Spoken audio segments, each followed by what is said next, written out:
సాయి కృష్ణ కేసుకు సంబంధించి వైసీపీ మాజీ మంత్రి పేర్ని నాని కొన్ని చాలా కీలకమైన అంశాలు చెప్పారు.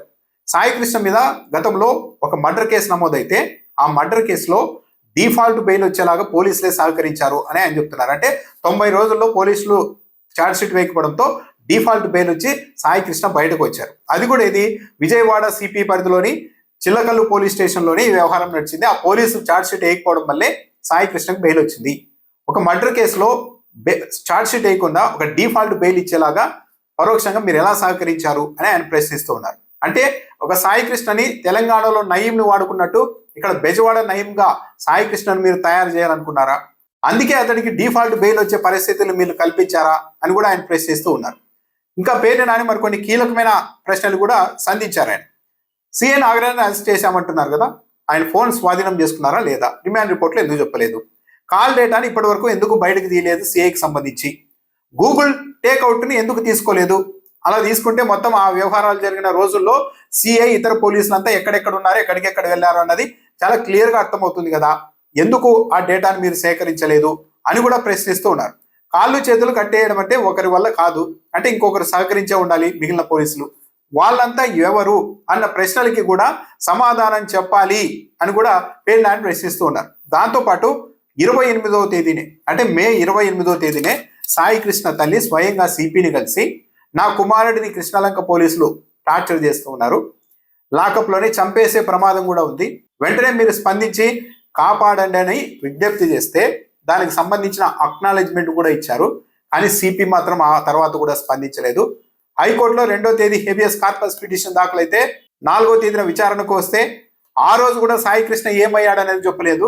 కానీ అంతకుముందే సిపి పరిధిలోని టాస్క్ ఫోర్స్ పోలీసులు మార్కాపురం వెళ్లి అతన్ని ఎత్తుకొని వచ్చారు అన్నది స్వయంగా ఈ రోజు రిమాండ్ రిపోర్ట్ లో కూడా నాగరాజే లిఖితపూర్వకంగా విజ్ఞప్తి చేస్తే టాస్క్ ఫోర్స్ పోలీసులు వెళ్లి మార్కాపురం నుంచి సాయి కృష్ణ తీసుకెళ్లినట్టు చెప్తున్నారు.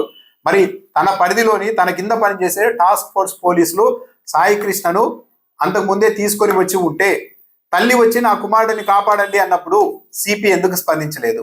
ఆ తర్వాత హైకోర్టులో 4వ తేదీ ఇదిగో పలానా రోజు టాస్క్ ఫోర్స్ పోలీసులు వెళ్ళి సాయి కృష్ణను తీసుకొచ్చిన మాట వాస్తవం, పలానా కృష్ణలంక సిఐ నాగరాజుకు అప్పగించారు, ఏం జరుగుతుందో కనుక్కుంటామని కూడా ఎందుకు చెప్పలేదు? సరే 4వ తేదీ వదిలేస్తే 15వ తేదీ కూడా ఈ సమాచారాన్ని టాస్క్ ఫోర్స్ పోలీసులు మార్కాపురం వెళ్ళి సాయి కృష్ణను ఎత్తుకొచ్చిన సమాచారాన్ని హైకోర్టుకి ఇవ్వకుండా మేము ఇంకా వెతుకుతూ ఉన్నాం, ప్రత్యేక బృందాలను ఏర్పాటు చేశామని ఎలా చెప్పారు? అంటే ఉద్దేశపూర్వకంగానే అందరూ కలిసి చేశారు ఇది అని పేర్ని నాని ఆరోపిస్తూ ఉన్నారు. చట్టం ప్రకారం కస్టోడియల్ డెత్ జరిగితే, కస్టోడియల్ డెత్ అంటే పోలీసుల చేతిలోనే ఒక వ్యక్తి చనిపోవడం కాబట్టి ఆ కేసును మళ్ళీ పోలీసులే విచారిస్తే తమ సహచరుడిని కాపాడేందుకు నిష్పక్షపాతంగా దర్యాప్తు చేయరన్న ఉద్దేశంతోనే చట్టంలో ఇలాంటి కస్టోడియల్ డెత్ జరిగితే దాని మీద జ్యుడిషియల్ మెజిస్ట్రేట్ విచారణకు వెంటనే ఆదేశించాలి, ఇంకా ఎందుకు ఆదేశించలేదు అని కూడా పేర్ని నాని ప్రశ్నిస్తూ ఉన్నారు. దీనికి ప్రభుత్వం సమాధానం చెప్పాలి. అన్నిటికి మించి పోలీసులు చాలా సింపుల్ గా నాగరాజు నోరు విప్పడం లేదు, ఏమీ చెప్పడం లేదు, సీసీ ఫుటేజ్ మాయం చేసేశారు. ఒక ఎస్ఐ మాత్రమే సాయి కృష్ణను నేను మే 6 నుంచి మే 8 మధ్య ఒకసారి చూశాను అని అక్కడున్న ఎస్ఐ చెప్పారు అని చాలా సింపుల్ గా చెప్తున్నారు. కానీ నిజంగా సీసీ ఫుటేజ్ లేకపోతే ఇక కేసులు ఛేదించలేరా? గతంలో సీసీ కెమెరాలు లేని కాలంలో కూడా పెద్ద పెద్ద కుట్రపూరితంగా ప్లాన్ గా చేసిన మర్డర్లను కూడా ఛేదించిన రికార్డు ఉన్న ఏపీ పోలీసులు సింపుల్ గా ఈరోజు సీసీ ఫుటేజ్ లేదు, నాగరాజు స్పందించడం లేదు అని ఎలా తప్పించుకునే ప్రయత్నం చేస్తారు? క్లూస్ కావాలి అంటే జనసేన పార్టీ తూర్పు నియోజకవర్గ ఇన్ఛార్జ్ వాసు కుటుంబ సభ్యుల దగ్గరికి వెళ్ళి 50 లక్షలు ఇస్తారు, అయ్యేదేదో అయిపోయింది, సాయి కృష్ణ వస్తాడో రాడో తెలియదు కాబట్టి మీరు ఒప్పుకోండి, సెటిల్మెంట్కి వెళ్ళినప్పుడు వెళ్ళి ఆ జనసేన పార్టీ ఇన్ఛార్జ్ను సిట్ అధికారులు ఎందుకు విచారించలేదు? నిన్ను ఎవరు పంపించారు? 50 లక్షలు ఇస్తామన్నది ఎవరు? అసలు సాయి కృష్ణ వస్తాడో లేదో అని మీరు ఎందుకు అన్నారు? అంటే ఆల్రెడీ చనిపోయాడన్న సమాచారం నీకుందా? ఆ సమాచారం ఎవరిచ్చారు, ఎలా జరిగింది అని అక్కడి నుండి మొదలు పెట్టచ్చు కదా. క్లూస్ కావాలి అంటే కృష్ణలంక పోలీస్ స్టేషన్లో సీసీ ఫుటేజ్లు తొలగించి ఉండవచ్చు, కానీ ఆ పరిధిలో మొత్తం వందల సీసీ కెమెరాలు ఉంటాయి కదా, ప్రైవేట్ షాపుల దగ్గర, ఇళ్ల దగ్గర అన్ని కూడా. వాటన్నింటినీ ఎందుకు ఇప్పటి వరకు పరిశీలించలేదు? కేవలం శవాన్ని మాయం చేయడం అంటే పోలీస్ స్టేషన్లోనే పాతి పెట్టలేదు కదా, బయటికి తీసుకెళ్ళి ఉంటారు కదా. అలా తీసుకెళ్ళినప్పుడు ఏదో ఒక సీసీ కెమెరా దగ్గర రికార్డ్ అయి ఉంటుంది కదా, దా డేటానంతా మీరు ఎందుకు పరిశీలించలేదు నిష్పక్షపాతంగా దర్యాప్తు చేస్తూ ఉంటే అని కూడా పేర్ని నాని ప్రశ్నిస్తూ ఉన్నారు. అన్నిటికీ మించి శ్మశాన వాటిక దగ్గరికి వెళ్ళారు. స్వర్గపూరి శ్మశాన వాటిక దగ్గరికి డైరెక్ట్ గా వెళ్ళి పోలీసులు దర్యాప్తు చేశారు. ఆ శ్మశాన వాటికకే డైరెక్ట్ గా వెళ్ళారంటే ఏదో క్లూ ఉండాలి కదా. అక్కడ కాల్చి చంపేశారు సాయి కృష్ణ అన్న క్లూ ఉండాలి కదా. ఆ క్లూ ఏంటి, ఆ వ్యవహారం అక్కడ ఏం తెలియదు, వాళ్ళు విచారిస్తే ఏం చెప్పారు అన్నది కూడా ఈరోజు రిమాండ్ రిపోర్ట్ లో ఎందుకు లేదు. కొంతమంది చెప్తూ ఉన్నారు సిఐ నాగరాజు చాలా strict officer, law and order ని బాగా కంట్రోల్ చేశారు అని. అయ్యుండొచ్చు, కానీ ఆ వ్యవహారాన్ని చూపెట్టి ఈ కేసులో సాయి కృష్ణని ఆయన చంపేసినా బూడిద చేసినా తప్పు కాదు, ఆయన్ని అరెస్టు చేయకూడదు అనడం కరెక్ట్ కాదు.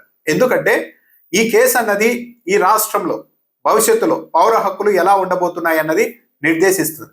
ఒకవేళ ఈ కేసులో తప్పు చేసిన వాళ్ళకి శిక్ష పడకపోతే ఓకే, మనమంతా ఒక రింగుగా మారి పెద్దలతో కలిసి ఒక వ్యక్తిని తీసుకొని వచ్చి టార్చర్ పెట్టి కొట్టి చంపేసి సీసీ ఫుటేజ్ డిలీట్ చేసి ఆధారాలు లేకుండా శవాన్ని కూడా మాయం చేయగలిగితే మనల్ని ఎవరూ ఏమీ చేయలేరేమో అన్న ధీమా వచ్చినప్పుడు మరికొందరు పోలీసులు కూడా ఇలాగే తయారవుతారు. పోలీస్ డిపార్ట్మెంట్ లో 99% మంది మంచి వాళ్ళే ఉంటారు, చట్టానికి కట్టుబడే పనిచేస్తూ ఉంటారు. ఆ 1% వాళ్ళతోనే మొత్తం పోలీస్ డిపార్ట్మెంట్ కి తలనొప్పి. అలాంటి వారికి ఈ కేసు అన్నది ఒక స్ఫూర్తిగా ఉండకూడదు. ఈ కేసు అన్నది ఒక భయాన్ని సృష్టించాలి. అప్పుడే లా అండ్ ఆర్డర్ కంట్రోల్లో ఉంటుంది, పౌర హక్కులు ఏపీలో బతకడానికి వీలుంటుంది. ఇప్పుడు మొత్తం ఈ కేసులో హోప్ ఒకటే, ఏపీ పరిధిలోని సిట్ అధికారులు దర్యాప్తు చేసినంత మాత్రాన ఈ కేసు ముందుకు వెళ్తుంది అన్నదైతే ఎవరికి గ్యారంటీ లేదు. ఈ రోజు రిమాండ్ రిపోర్ట్ చూసినా కూడా చాలా క్లియర్ గా అర్థమవుతుంది.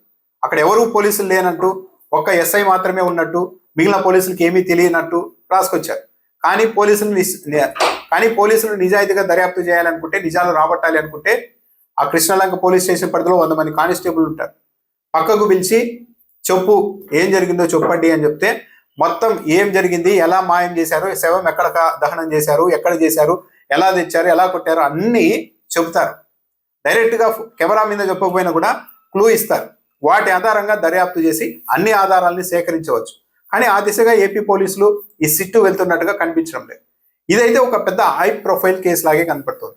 కేవలం ఒక సిఐ చుట్టూరే ఈ కేసును పరిమితం చేస్తూ ఉన్నారు. కానీ సిఐ నాగరాజు ఇండివిజువల్ గా ఒక వ్యక్తిని తీసుకొని వచ్చి అంత చిత్రహింసలు పెట్టి టార్చర్ చేసి చంపేసి ఇలా డెడ్ బాడీ కూడా లేకుండా చేసేంత సాహసం అయితే ఒక సిఐ చేయలేరు.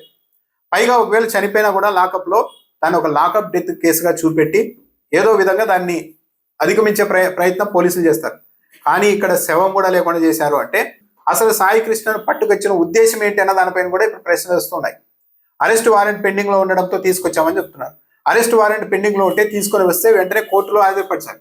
అలా కాకుండా అతడిని తీసుకొని వచ్చి కోర్టుకు కాకుండా సిఐ నాగరాజుకు అప్పగించినట్లు టాస్క్ ఫోర్స్ పోలీసులు ఈరోజు ధృవీకరిస్తున్నారని రిమాండ్ రిపోర్ట్ లో ఉంది. అంటే ఎందుకు తీసుకొని వచ్చారు? ఫోన్ స్వాధీనం చేసుకున్నారు, రోజుల తరబడి కొట్టారు. ఇవన్నీ ఏదో అరెస్ట్ వారెంట్ పెండింగ్ లో ఉంటే దాని మీద తీసుకురాలేదు, ఏదో చాలా పెద్ద వ్యవహారంలోనే అతన్ని తీసుకొని వచ్చారు. ఏదో జరిగింది, ఇతను సహకరించలేదా, ఎదురు తిరిగాడా, ఇంకోట ఏ కేసులో ఏ సెటిల్మెంట్ లో ఏం జరిగిందో తెలియదు. కానీ ఇది మాత్రం చాలా సింపుల్ గా ఏదో ఒక నేరస్తుడిని, ఒక రౌడీ షీటర్ని అదుపులో పెట్టడానికి పోలీసులు చేసుకున్న అతి సాధారణ చర్యగా, 4 దెబ్బలు వేస్తే చనిపోయిన చర్యగా చూడడానికి వీల్లేదు.